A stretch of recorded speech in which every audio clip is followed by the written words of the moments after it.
Vieną dieną berniukas grįžo iš mokyklos ir padavė mamai laišką. Mama perskaitė tą laišką ir iš karto apsiverkė.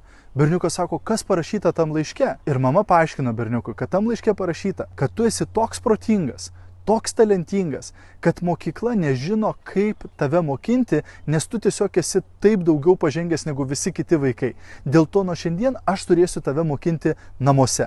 Ir taip ir padarė. Nuolatos ta mama mokino šį berniuką namuose, kol jis užaugo. Ir užaugo tas berniukas ir tapo sėkmingu. Ir vieną dieną jo mama numirė. Jis atvažiavo į namus, viską sutvarkyti ir rado tą laišką.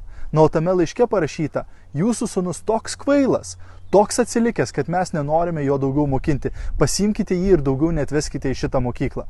Tas berniukas buvo Tomas Edisonas, kuris išrado tūkstančius išradimų.